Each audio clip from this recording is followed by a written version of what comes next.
Student, आप सभी का फिर से स्वागत है हमारे यूट्यूब चैनल एनी टाइम पढ़ाई मंत्रा पर।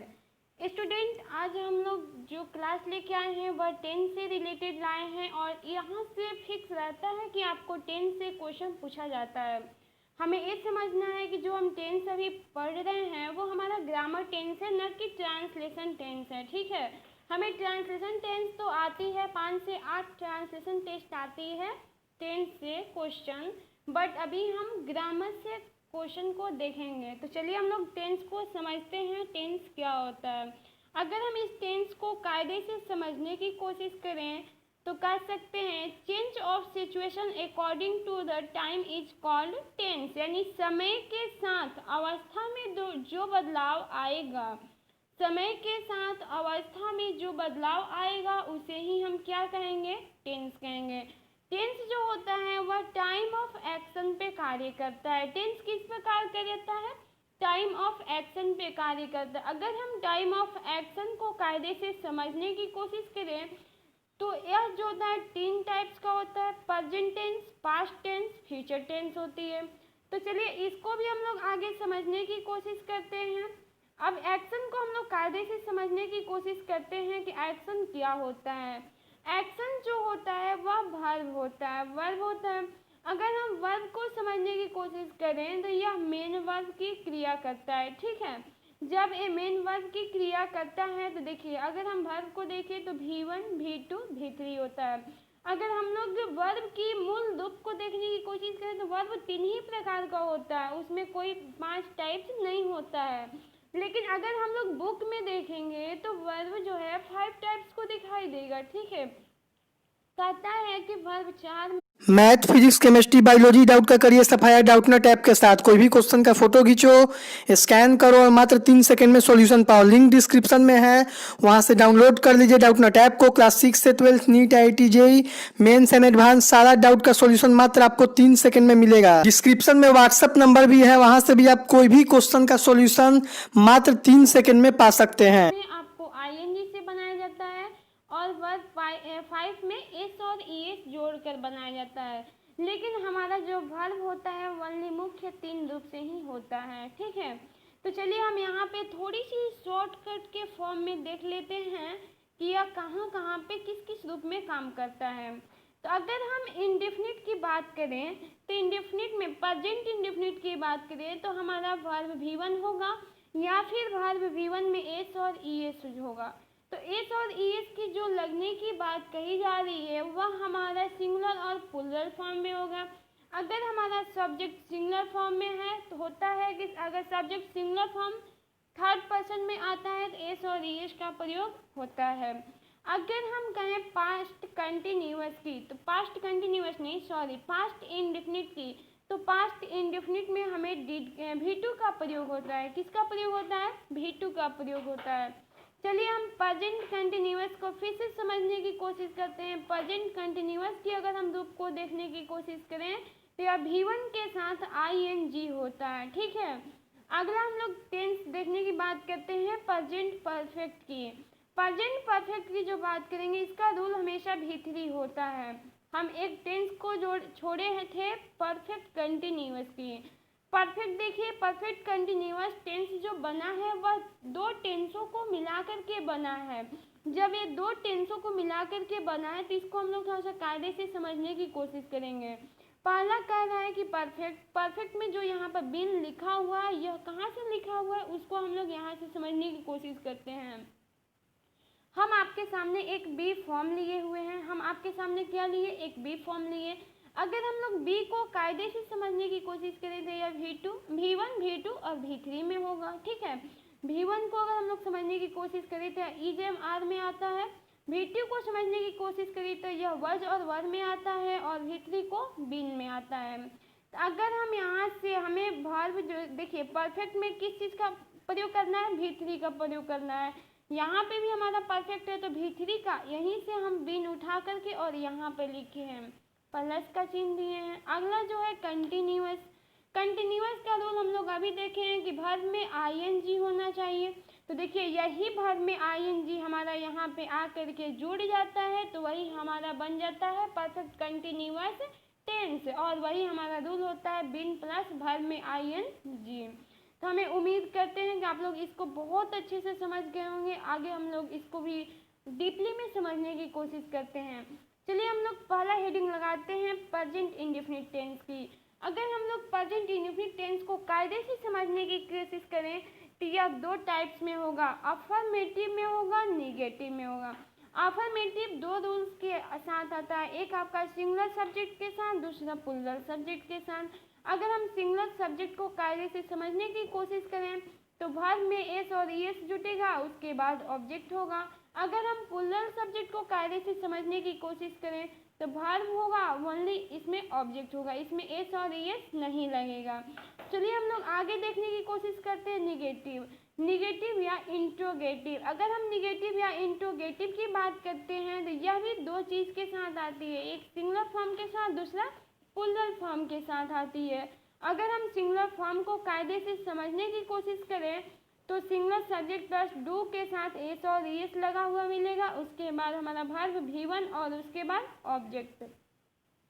अगर हम प्लूरल सब्जेक्ट को समझने की कोशिश करते हैं तो plural subject plus do plus V1 plus object. ध्यान दीजिएगा, आपको निगेटिव फॉर्म में भी क्वेश्चन पूछा जाता है और इंट्रोगेटिव फॉर्म में भी क्वेश्चन पूछा जाता है। देखिए निगेटिव फॉर्म जो ऐसा फॉर्म है कि अगर आपसे कहें राम आम नहीं खाता है तो राम आम नहीं खाता है, जो इसमें नॉट की बात कही गई है वह हमारा निगेटिव है, अफर्मेटिव का निगेटिव है। अगर हम कहें इंट्रोगेटिव में निगेटिव क्या राम आम नहीं खाता है, तो जो यहाँ पे क्या लग गया वह क्वेश्चन पूछ रहा है लेकिन उसमें भी नॉट की बात कही जा रही है, इसलिए यह इंट्रोगेटिव है। तो हम लोग दोनों को कायदे से समझ लिए। चलिए हम लोग आगे समझने की कोशिश हैं इसके कुछ एग्जाम्पल्स को। हम आपके सामने प्यारा सा एग्जाम्पल लेते हैं। ही डैश है, यहाँ पे सिंग फॉर्म है आपका, एक यहाँ पे सिंग फॉर्म दिया गया है और इसको आप टेंस के मुताबिक फिल करेंगे। ही सिंग अ सॉन्ग। अगर हम इसका अफर्मेटिव बनाएंगे, तो ही को हम लोग देखेंगे तो ही हमारा एक सिंगुलर है, ठीक है, ही सिंगुलर है, थर्ड पर्सन है, तो उसके मुताबिक यहाँ पर सिंग में एस लगा तो क्या होगा, ही सिंग्स अ सॉन्ग। अगर हम इसी भी सेंटेंस का निगेटिव बनाएंगे तो बनेगा he does not singing a song, he does not singing a song.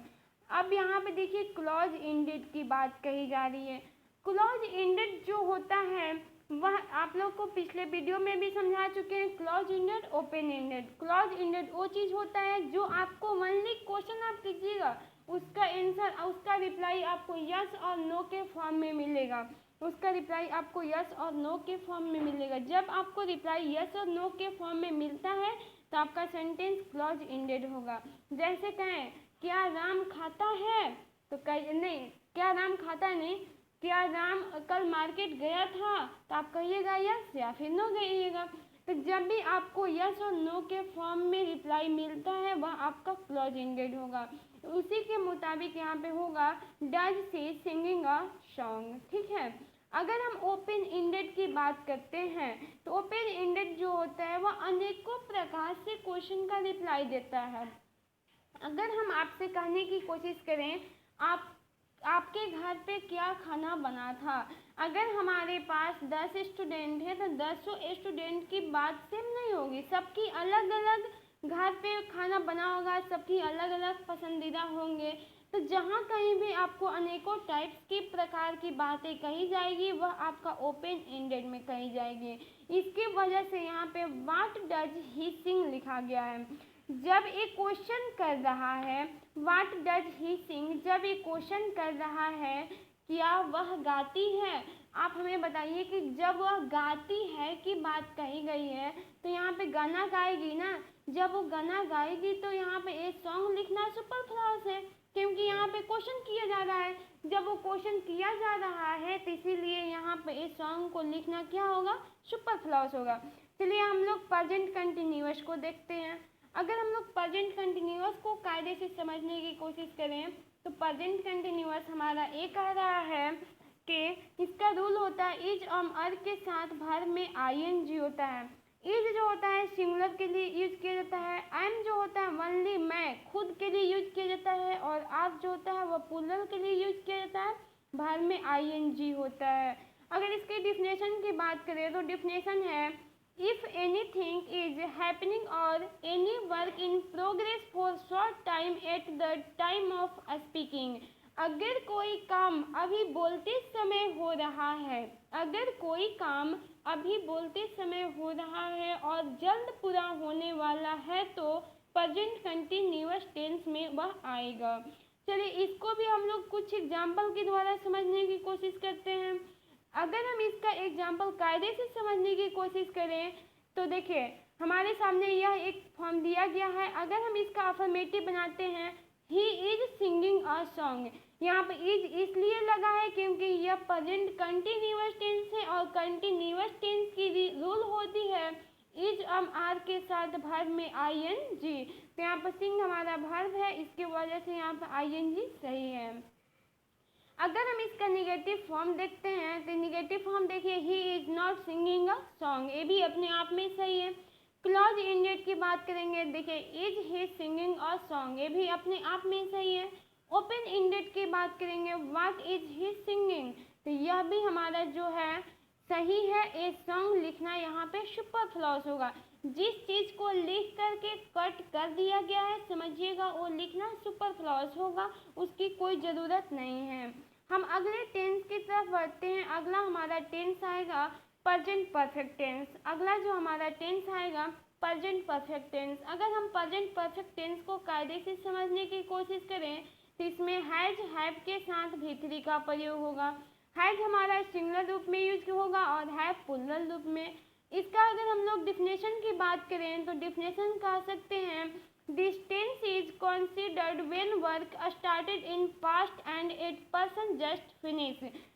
कोई ऐसा कार्य जो पास्ट में शुरू हुआ हो और हाल ही में खत्म हुआ हो, कोई ऐसा कार्य जो पास्ट में शुरू हुआ हो और हाल ही में खत्म हो गया हो। यानी कि अगर हम प्रेजेंट की बात कर रहे हैं, मान लीजिए हम आपके सामने अभी पढ़ा रहे हैं, पास्ट में काम को शुरू किए और अभी के मुताबिक वो हाल ही में खत्म हो गया है, तो अगर ऐसे बातों को हम लोग प्रेजेंट परफेक्ट में रखते हैं, इसको अगर हम लोग कायदे से समझने की कोशिश करें तो इसका जो एग्जाम्पल है ही सिंग अ सॉन्ग, इसको अगर अफर्मेटिव बनाएंगे ही हैज संग ए सॉन्ग। यहाँ पे सॉन्ग इसलिए लिखा गया है संग क्योंकि यह भी का फॉर्म है। निगेटिव फॉर्म बनाएंगे ही हैज नॉट संग ए सॉन्ग। क्लॉज इंडेड में he has not, clause ended में ही हैज नॉट बिल्कुल गलत है, यहाँ पे होनी चाहिए हैज ही नॉट होनी चाहिए, हैज ही नॉट होनी चाहिए, has he not song a song. Not लिख भी सकते हैं, नहीं भी लिख सकते हैं, कोई ई नहीं है, इशू नहीं है। ओपन इंडेड की बात करें तो ओपन इंडेड में व्हाट हैज ही संग, यहाँ पे भी ए सॉन्ग लिखना सुपरफ्लूअस है क्योंकि यह खुद क्वेश्चन कर रहा है, जिसकी वजह से वहाँ पे क्वेश्चन में आंसर देना सुपरफ्लूअस होता है। तो फ्रेंड्स आज के हम वीडियो में यहीं तक देखते हैं। अगले वीडियो में हम आप लोग के साथ मिल करके इससे आगे चलने की कोशिश करेंगे, ठीक है। और आप लोग उम्मीद बनाए रखें। आज के लिए इतना ही, मिलते हैं अगले वीडियो में।